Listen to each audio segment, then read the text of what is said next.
Hey, we're back, everybody. You're listening to What About Nutrition? I've got Mr. Nutrition himself, David Gall of O'Fallon Nutrition, with me. I'm Steve Casper, and I don't know what to call myself. I guess I'm not the host. You're the host, but I'm the host of the host. That's right. That's right. And I'm learning. We have an interesting system. Yeah, we do. And I'm learning about nutrition, and it's another great weekend here in Westplex Radio. We're talking about fish oil, and you hear about it all the time. Perhaps you take it. Perhaps you just go to wherever you get your fish oil, and you just reach and you see the words fish oil, and you grab a bottle of it.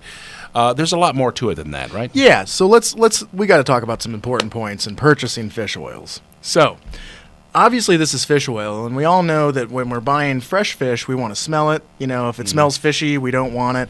We're all aware that fish spoils pretty easily. Mm-hmm. So I'm constantly shocked by folks who think that, I mean, I hate to be, frank here, but price should not be your only concern when buying fish oil, although we've got some awesome, inexpensive fish oil at O'Fallon Nutrition. Mm-hmm. But the fact is do you want the fish oil that's gone through the cheapest possible processing method, made in the cheapest possible factory, with the cheapest possible workers, with the cheapest possible standards? Mm-hmm. This stuff can be dangerous if it's not done right. Our oceans have plenty of pollution in it. Yeah. Fish oils that are not caught from the right fish or not processed correctly can be contaminated with mercury and PCBs and dioxins and DDT and all sorts of other fun stuff. Yeah.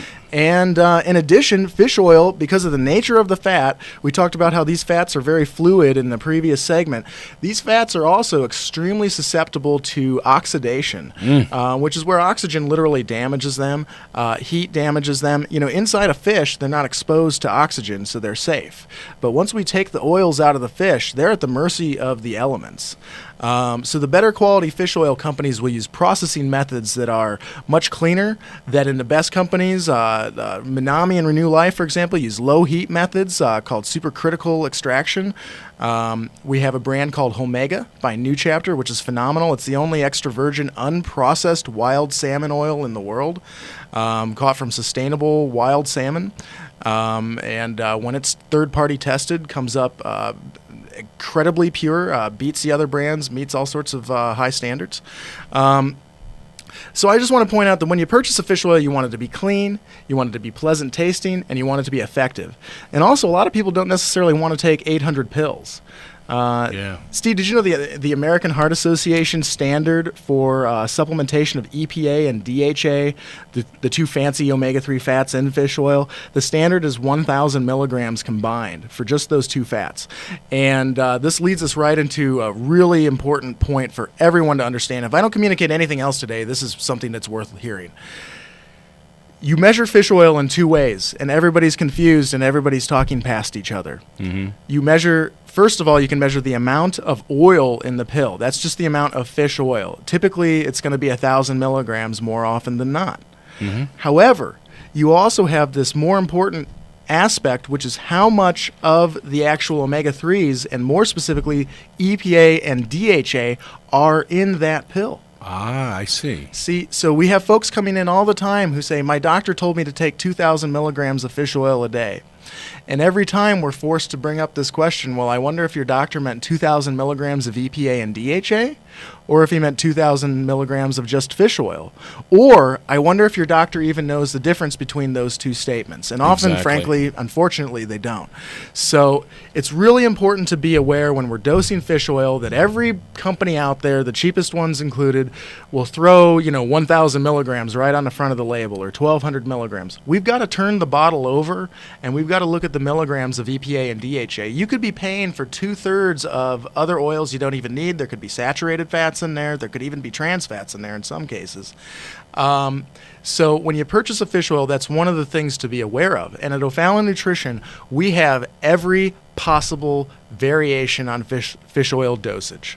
So you said I have about 75 or 70 to 75 different versions of fish oil, how they could buy it. That's true.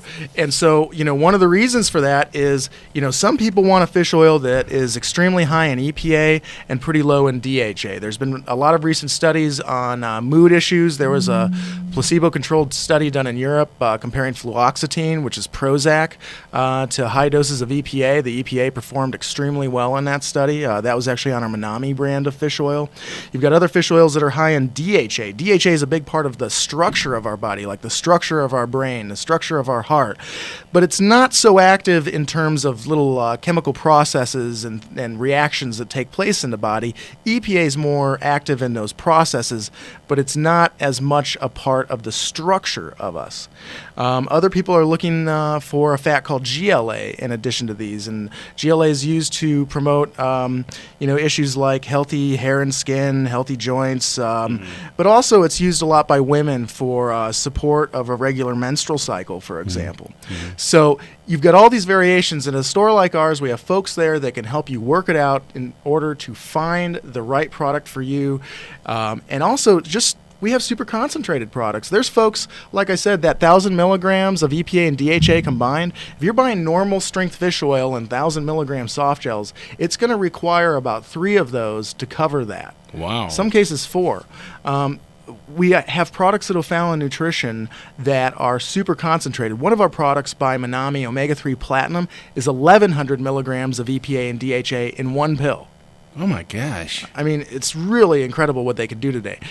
There's a leading pharmaceutical prescription fish oil that I won't mention the name of, but it's advertised on TV all the time. All it is fish oil. In fact, it's a form called an ethyl ester, which is a decent form. We have brands that do that too. We actually have some brands that do better forms, like supercritical extracted forms, or I would even throw in there the extra virgin salmon oil by New Chapter. But that said, this particular pharmaceutical fish oil that sells for about $200 per bottle as a prescription. Wow. Is basically a triple strength fish oil. And they copied the health food industry with this product in the first place and tried to turn it into something more expensive than it needed to be. But that said, there's actually products now on the market available over the counter that surpass it in terms of milligrams of EPA and DHA, and that are made using processing methods that, if you compare the two, I think exceed it. So it's something that's interesting, but you also can point out the fact that there is a prescription fish oil. This stuff works in studies. Fish oil performs pretty well in most of the studies that they throw at it.